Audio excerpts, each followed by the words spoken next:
I just don't have the time to eat healthy. I don't have the time to work out. I don't have the money to cook healthy food. Eating healthy food is so boring. I don't have the motivation. I'm going to wait until the time is right. Things are really stressful right now. I always quit. I've already tried everything. I just don't have the willpower. I have bad genetics. I'm a postmenopausal woman. It's harder for me. Every single excuse that you have, that sometimes they're true, that stops you from actually losing weight and keeping it off. I've had them all too. Maybe besides the postmenopausal woman, since I'm a premenopausal man or a non-menopausal man. I'm a man. It's different, right? And that's okay.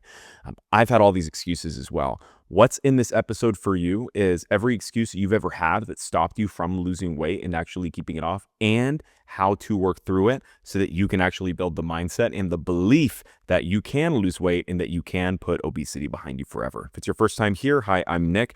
I make this podcast for those of you that have been losing weight and gaining it back your entire life. Those of you that are obsessed with food, that are obsessed with weight loss, that spend all of your time wishing that things were different.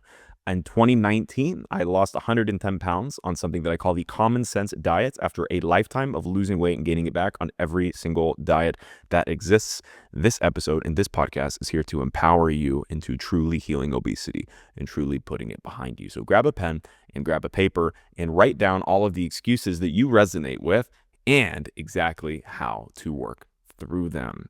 Excuse number one is I don't have the time to work out. Here's the reality. You actually don't need to work out to lose weight. All that I did on my last weight loss journey was walk. Do I wish that I would have lifted some weights?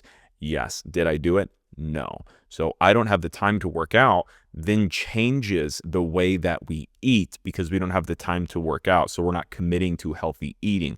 Recognize that your exercise and your eating do not need to be so connected, right? You could actually get to the point where you could sit in a dark room with no lights in the pitch black, only with food, and lose weight if you were to eat healthy foods, right? So then that's extreme, but you do not need to exercise to lose weight. We are here to build healthy habits, and exercise is a great way to practice building consistency. But ultimately, the appropriate frame and the sustainable frame is I eat for weight loss and health. I exercise for just teaching myself and practicing consistency. Would you be better off if you lifted weights? Yes. If committing to lifting weights is the thing that causes you to quit and feel like you're not enough and you skip a day and then guilt and you have a cheat meal because you're all or nothing, then just commit to walking instead. If you don't have the time to walk, wake up 15 minutes earlier. If it's really hard to do that because your kids, bring your kids out on the walk. You can see this can all feel pretty cut and dry, but it's very important that you get to the point with yourself where you can actually speak against the excuses. So when you say out loud, I don't have time to work out, video yourself saying it. I don't have time to work out, and then go back and watch it and be like, what would I say if this was my friend telling me they didn't have time to work out? I would say, then don't work out. Just eat healthy and go on a walk. And then when you have more time, go from there. Number two, I'll start on Monday.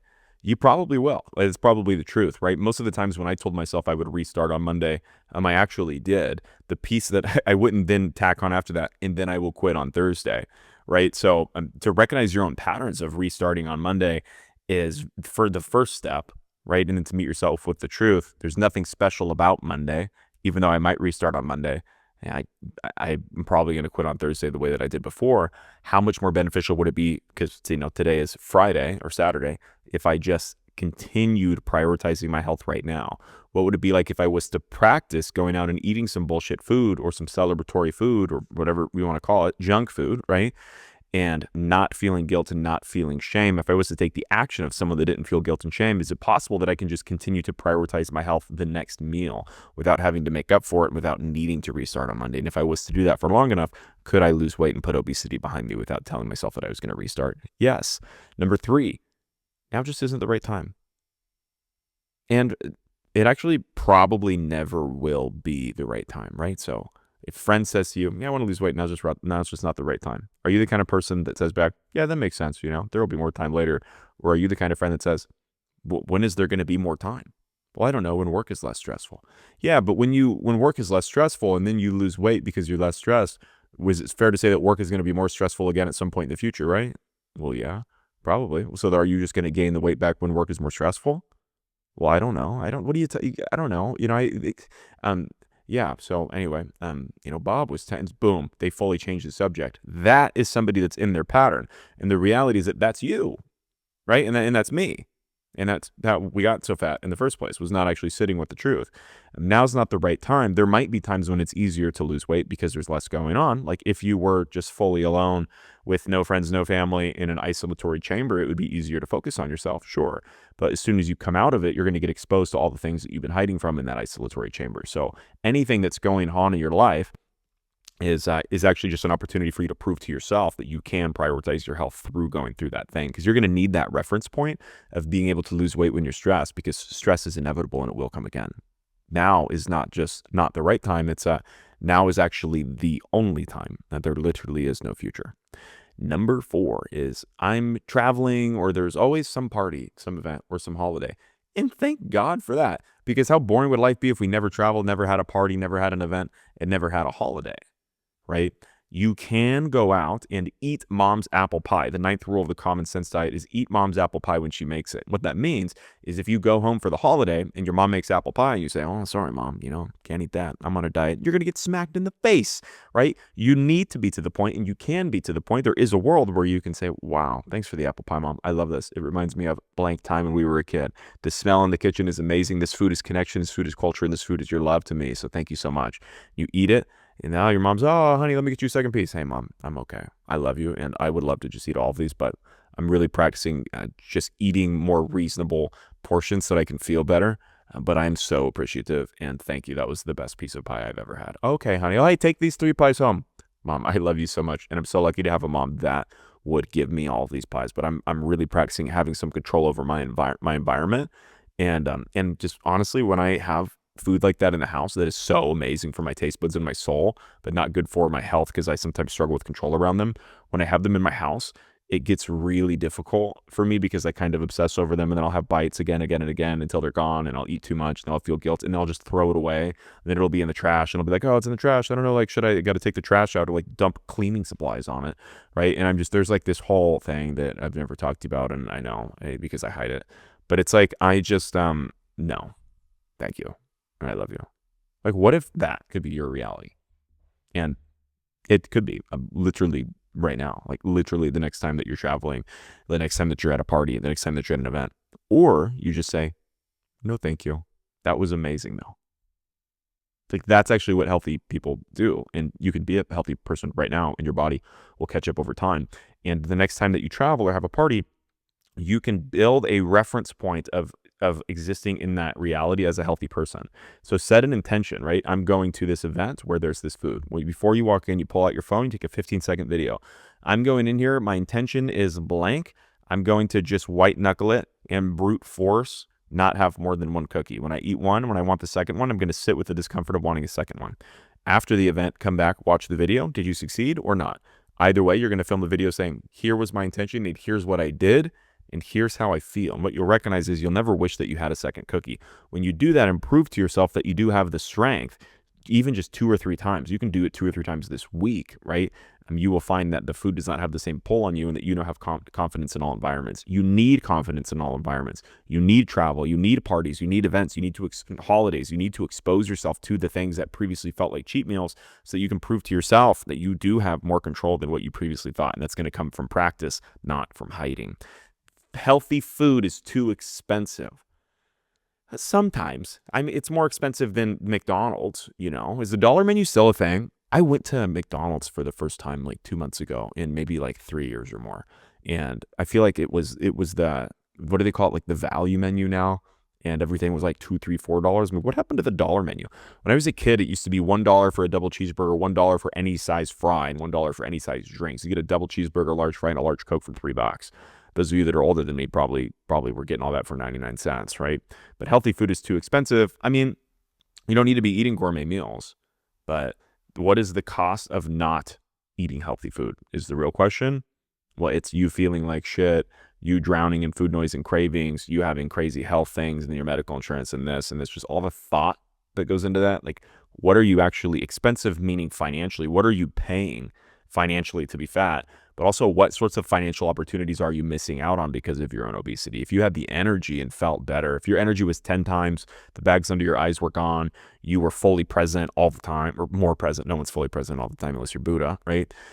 Or a monk, but you had more presence in your life. Would you make more money? Like, almost with certainty you would get promoted or make more money or have people want to work with you or just be more open to abundance and receiving in life in general, right? But healthy food being too expensive, realistically, as a single solo person, you're probably going to be spending at least $15 a day on food to eat healthy from home. And that's if you're eating things like in the morning, what I call bullshit ice cream, Greek yogurt with frozen fruit with honey, maybe with some protein powder. For lunch, something like an adult Lunchable, some deli meat, some cheese, some hummus, some hard-boiled eggs, maybe crackers if you can do that without overdoing it.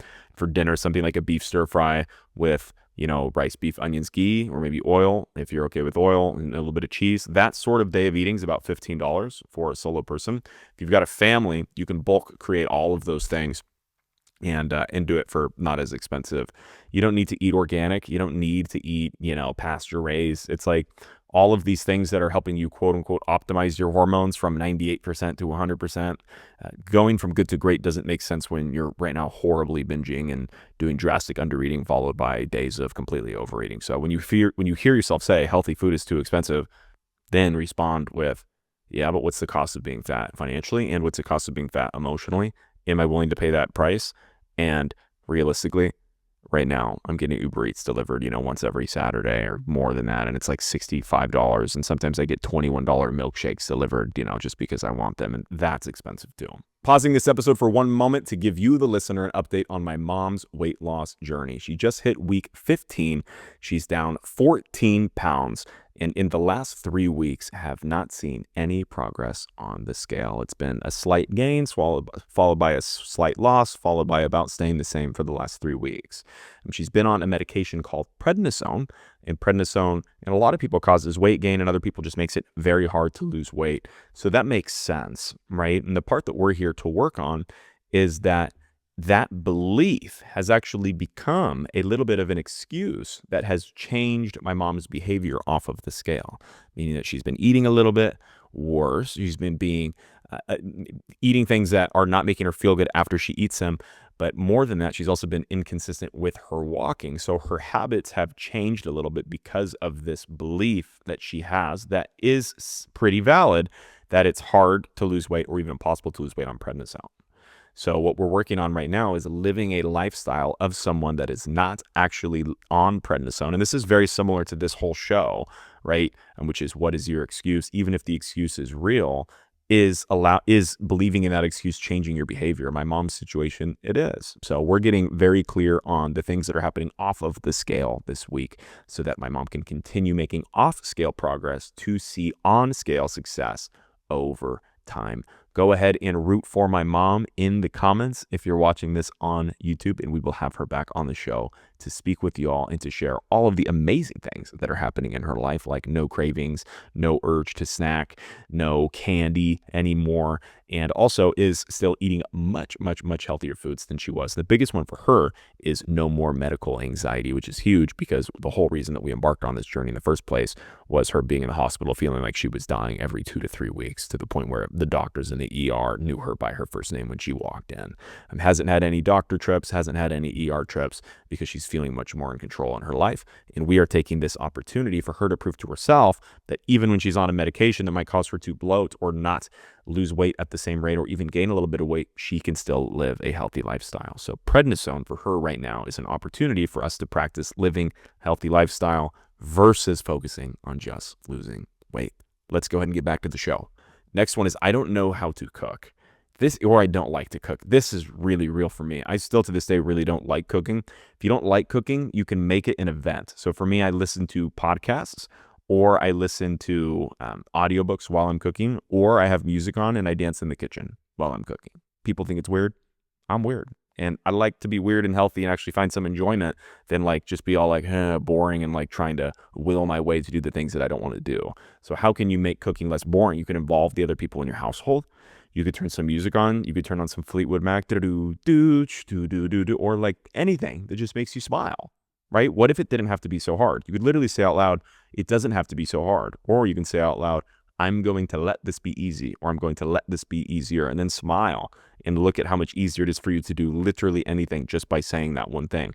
Your words are spells, and what you say and what you think are extremely important. If you don't know how to cook, I never cook anything that takes me longer than 12 minutes. If you have the ability to put some meat in a tray, then you're big enough. You're big enough. Then you're big enough. Look at me. Then you are smart enough and capable enough to actually make it happen. But a lot of the things that I eat are no cook, especially for breakfast. Like Greek yogurt with fruit is a godsend. And throw some granola on there, switch out the yogurt, switch out the fruits, honey for maple syrup for agave. If you don't like that sort of texture, a couple eggs with some turkey bacon, with an avocado, with an orange, like those sorts of things don't require much cooking or much skill set. And just YouTube it or ChatGPT it, right? Eating healthy is boring. I feel this, right? In the beginning, eating healthy is a little bit boring. And it doesn't need to be. You can be extravagant and make everything, amazing, this great experience. But if you don't really like cooking or really have the time to cook that sort of meal, like that makes sense, right? What you'll find is that eating healthy becomes a default. Brushing your teeth is boring, right? You still brush your teeth twice a day, I hope. But it's boring. Going to work is boring. You do it because it's a necessity and it's a standard for your life. So eating healthy is boring, yes, and it becomes less boring over time because you become more used to the foods. And nothing is boring about a plate of fruit. I can tell you right now that fruit with cheese and some meat on a tray, like lay that out on a wooden tray and sit it down and just pretend that you're at some resort at a pool club in Tulum or whatever in like Costa Rica and tell me that that's boring. A lot of it has to do with the presentation. Next one, I don't want to be that person who brings their own food to an event. Well, then don't, right? Then just go there and eat a normal portion of bullshit, right? But if a lot of times people are like, well, I don't know, Nick, there's just so many events. Like there's 365, this is some brutal realness here, right? There's 365 days in a year. How many? 365 days in a year times 3. I can't do that in my head. I'm going to guess. I don't know how many meals are in a year. Let's say about 1,100. If there's 1,100 meals, a little less, probably 1,080. There's 1,080 meals in a year, 365 times 3. Which is 900 plus 65 times 3. That's actually probably pretty close. I'm going to guess 1,095. I'm doing that in my head, and then we're going to go back and look. Somewhere in there. If there's 1,095 meals, oh my God, I'm going to look right now. It's driving me crazy. 365 times 3. It's 1,095. That was good. Wow. 300 times 3 plus 65 times 3 in my head was pretty good. 1,095. God, what a smart man. 1,095 meals. Out of those meals, how many parties are there, actually? Okay, I've got like 8 holiday parties. Okay, maybe I have 20 holiday parties. Okay, maybe I have 10 birthdays. That's like 1 birthday a month, 2 holiday parties per month. You're at like 30 meals. Okay, my family, we go out once a month. Okay, that's like 40 meals. So you have like 40 real things plus 10 at work, maybe 50 out of 1,000 and something, 95. And to let those be the reasons, that's like 1 out of 20, right? So let those be the reason why you're not losing weight and actually keeping the weight off is bizarre. It's not actually the issue that you're there. It's the issue the way that you respond to eating and the guilt that you feel from it and the shame spiral of restarting on Monday. That's what we're here to work on. The difference between healthy people and unhealthy people is not that healthy people just say no to the pizza at the, once every 6 months, holiday sell Christmas party or once every year Christmas party. It's that they eat 1 to 2 slices and then don't feel guilt and shame and then say fuck it and then get McDonald's on the way home and then restart. It's not in what they're eating, it's in their response to when they're eating it that causes them to not need it again as soon after. I can't give up alcohol. Then don't give up alcohol. Like you don't need to give up alcohol. The question becomes, why are you drinking alcohol? How often are you drinking alcohol and why? Well, I drink alcohol every day. Like I'm not an alcoholic. I have 1 to 2 glasses every day. Why do you do that? Because it helps me relax and calm down, right? What relax and calm down from what? From my work, because my work is super stressful. My family's stressful. And I just don't want to be with my husband. I've been with him for 20 years. It just is what it is. Because it helps me calm down. It's like, okay, is there anything else that could help me calm down? Well, yeah, journaling could, but I'm not going to do that. Okay. Could you build a life where you don't need to have that same coping mechanism? Well, yeah, that would require me making a lot of change. Yeah. Weight loss is extremely confronting because it forces you to actually put obesity behind you the right way, not just to learn how to cope better and have better coping mechanisms, but to actually create a life that you don't need to cope from as much and as regularly, right? So what decision are you avoiding? A lot of it just comes down to why are you consuming the thing? Alcohol is not inherently at some negative thing. The same way that ice cream and pizza are not inherently, demonic things that are killing us. You're not fat because of alcohol. You're fat because of the reason why you drink alcohol. You're not fat because of food. You're fat because of the reason why you eat the food and the way that you respond to eating it. So why are you drinking alcohol is the answer to someone that says, I can't give up alcohol. My friends and I always eat out together. Amazing. Keep eating out with them. Eating out, when you eat out, you don't need to eat bullshit, right? And even if you do every once in a while, it's fine. But can you become the person in your group, your family, your friends that suggests you go to a place that has some healthier options? And this can be really confronting. It's very, very hard to lose weight and keep it off when you're surrounded by a bunch of other fat people. And that's just the truth. It's not impossible, but it does make it harder. And for you to exist in that reality, you need to set strong boundaries. I love you guys. Oh my God, do I love you so much? I don't even have the words to describe my love for you and our group. And God, we've been doing this, we've been doing this Olive Garden thing every Wednesday for like 20 years. And I hate to be that guy or that girl. And I've been telling you guys I'm going to lose weight. We joke about it all the time. Fat people always joke about losing weight. It's never like a serious conversation around sustainable weight loss. It's like, yeah, we should. Yeah, we're going to do a diet and be accountability buddies and then quit and not actually hold each other accountable, right? That was my whole life. My friends and I always eat out together. Yeah, become the person that has the conversation, that has the courage to say, I'm changing my standards for myself and I'm going in this direction. I would love if you guys came with me. If you're not there, like, that's totally okay. And honestly, I'm sometimes questioning whether or not I am, because I have, again, said this like a billion times, but I'm really, really taking a different approach this time and focusing on the inside out. I really need to change this one thing where we all go out every week. It would be so serving to me if we could go to a healthier place or just a place that has some better options. And it's really uncomfortable for me to ask that. I hate being that guy. But it would just really help me. And they'll still have like things that you guys like at that place, but they'll just have some better options for me. Are y'all willing to do that? It would really help me. Maybe even just once every other week we go to a different place. It would mean the world, because I want to change for y'all and I want to be more present with y'all, and I just don't want to feel like shit all the time. I don't know. What do you think? And you'll find that your real friends would be down. The people that are not down with that are not your real friends. And if they're your family, then that's really hard. Like, that's hard. That's the reality for a lot of people, unsupportive husbands, unsupportive wives that don't believe in you. And it makes sense that they might not believe in you or have that trust that you're going to do it, because you have not had that trust you're going to do it. And you still might not right now. And you might just be practicing doing it or even pretending, right? So these people don't owe it to you to have a certain type of response, but just recognize that your ability to set that boundary, set that request is directly tied to your ability to lose weight and actually keep the weight off forever. So I have bad genetics / a slow metabolism. You're telling me I have the worst genetics out of almost anyone I've ever seen lose weight and keep it off before. Like, king bad genetics, fat family, zero muscle mass, didn't play any sports, played JV, C team, everything, never actually played. I was just there on the bench. And then in high school, nothing, because I was too fat to move for a lot of high school. I was a power video gamer. So I spent in my last year of high school, this was 2012.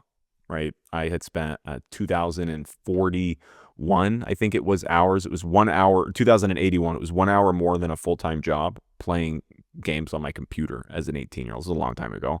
But to give you an idea of how inactive I was, that's 1 hour more than a full-time job while I was a full-time student in school on the computer at home. That doesn't account for bathroom breaks, food, and other things that I was doing in the household. So I literally sat down every single hour, all of the weekends and every single minute of the day that I was not in school, where I was also just sitting down all the time. So I had no athleticism, no base, metabolism, no literally anything. And that did make it a lot harder for me. Zero muscle mass at all. Even after I lost weight, I couldn't do one push-up. For me to get to the point where I could do 20 push-ups took me like a year and a half after I had lost weight. It's been maybe only 4 years that I've even been able to do that. So bad genetics makes sense. Slow metabolism makes sense. Postmenopausal woman makes sense. And the reality is that, for those of you that are older women that are very concerned about your hormones, the reality is that you were overweight before you ever had these hormonal things or any issue with your hormones, right? So I'm postmenopausal. That makes it harder for me. Yes, but you were not living a healthy lifestyle before you went through menopause. And this is not for everyone, but for most of you, right? So the idea that then going and addressing the hormonal changes that you have had since you've gone through menopause is going to help you heal obesity and put it behind you is not the truth. That's a fallacy. Might it make things a little bit easier? Yes. But to respond to yourself with radical honesty, it's harder for me because I have blank. And I'm capable of doing hard things. And it's harder for me because I didn't take it seriously when I was younger. So it's just going to be a little harder for me. And I'm going to let myself have a bit of a harder journey than it otherwise might have been because I didn't do it before. Right. And just that, so that for me, I'm like, it's harder for me because I didn't play sports and I have no muscle anywhere on my body. And that's just is what it's going to be. And I'm willing to do it, even though it's going to be harder for me than it might have been if I was an ex-football player that just had to lose 40 pounds of fat to get my 8-pack and, veins raging out of my forehead and my obliques. And that just wasn't my reality. And it's probably not yours either. And that's okay. Next one is I'm big boned. Oh my God. My own mom used to tell me that I was just big boned. I was 274 pounds, popping 6 Tums, because that's apparently more the most that you're supposed to take in a day, every single day, waking up to acid pouring out of my nose and burning my lips in the middle of the night, sweating through my shirt and my sheets every single day. And then having my own family and friends telling me that I was big boned. And I remember looking in the mirror being like I did look big boned. My hands were a lot bigger. My feet were big. My wrists were really big. When I lost weight, I actually realized I am one of the most medium boned humans ever. I just have the most normal bone structure ever. The difference being I have really wide hips. So my hip bones stick out really far. And that's really unfortunate from an aesthetic perspective, but you just come to love it. It doesn't matter. If I had thinner hips and wider shoulders, I'd have more of a V taper. I'd look more athletic, but I don't. And that's just what it is, right? But I feel amazing, and that's great. But the I'm just big bone thing, come on. When other people call you big boned, just look at them and just go, hey, we don't even need to talk about that. I've got this. I'm working on it. Don't let yourself say those sorts of things without then speaking the radical truth back. You can't change your first response. You can't change your initial thought. You can change your response to your thoughts via speaking out loud to them. So when you think, God, I'm just big boned, then literally respond out loud. I might be big boned, and that's okay. Because if I'm big boned, then when I lose weight, I'll look better. You'll be able to see the bones. You'll be able to see my skeleton a little more, and that'll be amazing. Next one is I've always been overweight. It's just who I am. Being fat your whole life sucks. Being fat your whole life does make it harder to lose weight, right? Because it does become a part of your identity over time. But you can change your identity and you can change who you are. And you are not your body. Your body is just a result of the actions and the things that you have done. You have your mind, your body, your soul, your spirit are all completely different things, right? You are not even your own mind. You're just an observer of your mind and your thoughts. Otherwise, every intrusive thought that you had would be tied to a desire and who you actually are as a person, which when you look over the ledge and go, oh my God, what if I just jumped? That that's not who you actually are, right? So if that's a truth, then you could definitely say that you not being your body is the truth. So then you saying this is just who I am is not the truth. But what you have done is a result of how you feel about yourself. So you can change how you feel about yourself by taking some action of somebody who believes something different for themselves. And what you'll find is that sometimes within 2 to 3 weeks, with the right system, in the right plan, you can actually feel like a healthy person 2 weeks into your sustainable weight loss journey. And then the whole game just becomes, okay, my mind and my lifestyle are very healthy and my body's just catching up over time. And to live in that discomfort of feeling that your body has not caught up yet, but it will soon with no pressure to hit a specific timeline, that's sustainable weight loss. Next one is I'm not athletic. Me neither. You do not need to be athletic to lose weight, but you will feel more athletic and more capable of moving when you do. I've already tried everything. You probably haven't, right? But I can tell you've probably tried Weight Watchers and Noom. You've probably done juicing, cleansing, alternate day eating, 1 meal a day, fasting, eating on the weekdays, not eating on the weekends. 1,200 calories is plenty.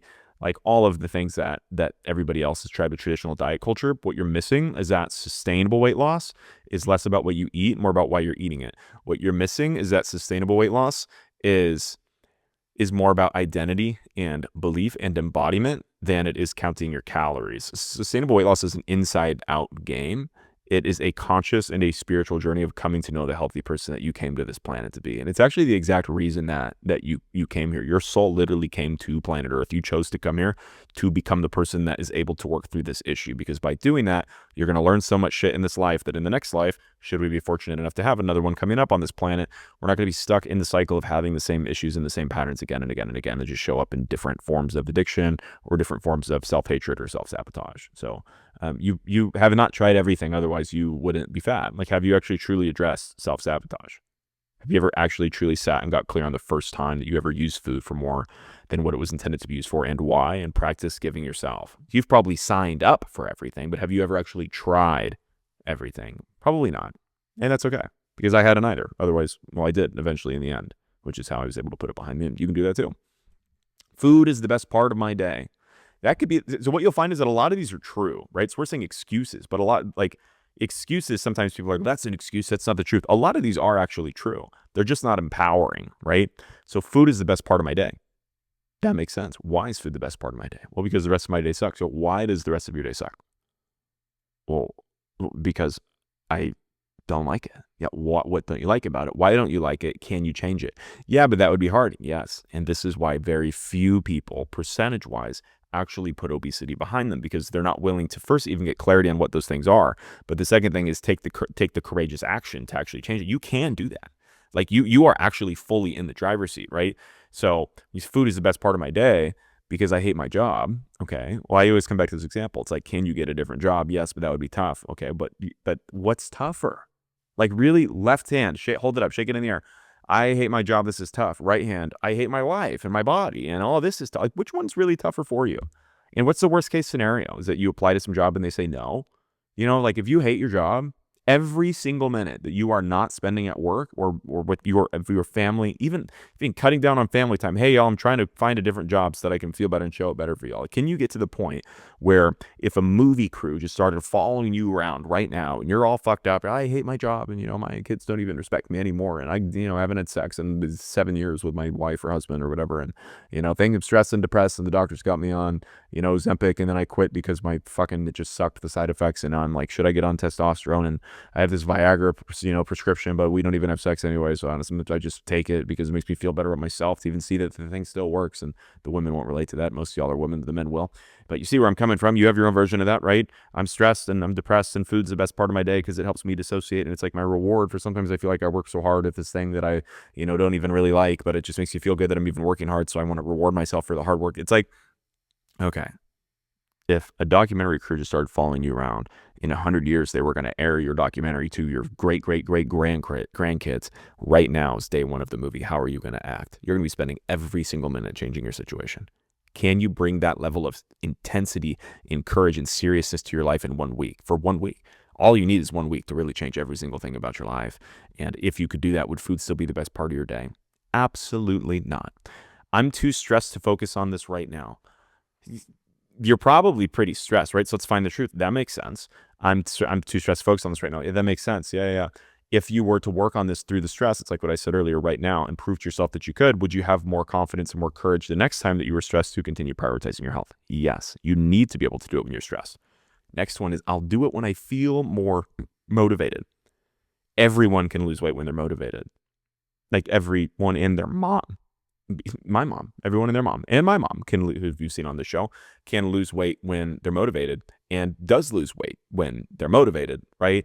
The issue is who you are when you're not feeling motivation is actually who you are, right? So you're going to fall back to your default habits and your default systems. If you rely on motivation to lose weight, so when you say, I'll do it when I feel more motivated, you've actually already lost the game, because if you're relying on motivation, what you're doing will not be sustainable because you will not be motivated forever.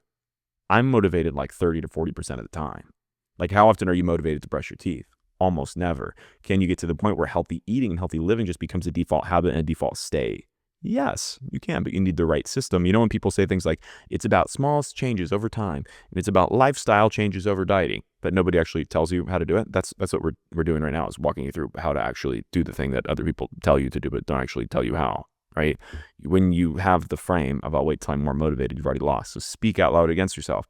Motivation is not a requirement or a prerequisite to losing weight, but it absolutely does help.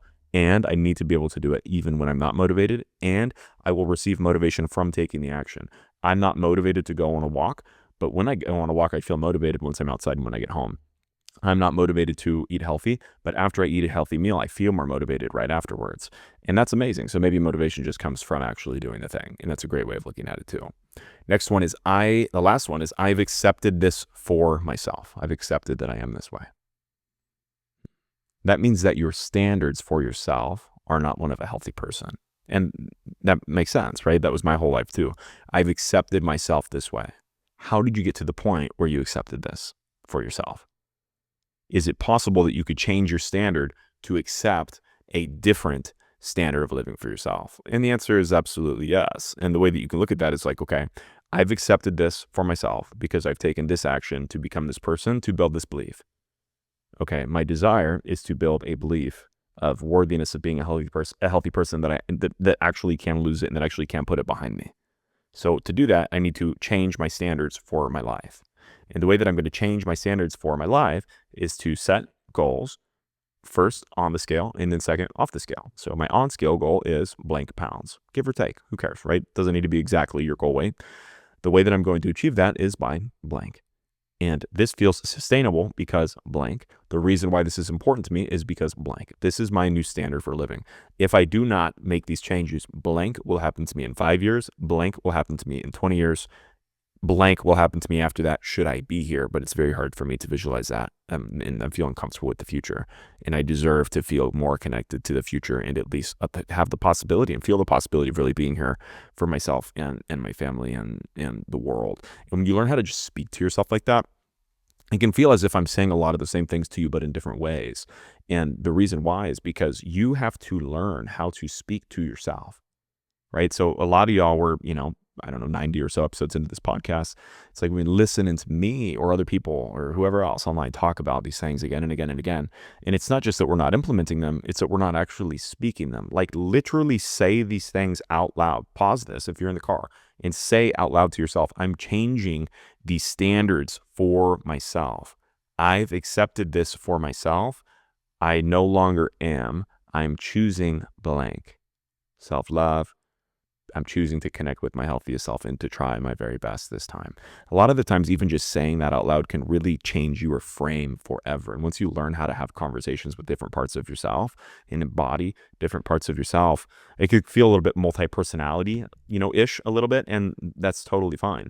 There are a bunch of different parts of you. And when you learn how to speak to them and from them, you'll build so much comfort with yourself that you'll be able to choose to actually embody a version of you that takes healthier action and does not sabotage yourself into results that are making you feel like shit and that are making you feel unworthy. If you made it to the end of the episode, thanks for being here. You absolutely have what it takes to lose weight. And even deeper than that, you absolutely have what it takes to keep obesity behind you and put obesity behind you for good. You deserve it. I deserve to witness you in it. And the world is literally waiting for you to see you in all of your greatness and all of the positive impact that you will have through this journey and through this story. If you'd like for me to guide you through your journey of sustainable weight loss, the way that I did for myself and the way that I'm actually doing for my mom right now as well, which you've seen on this show, you can click the link in the description of this podcast episode, and I'd be happy to talk to you about how the Common Sense Diet System walks you through step by step how to cure your fat mind, heal your relationship with food, and address the root cause of how we got here in the first place. See y'all next week.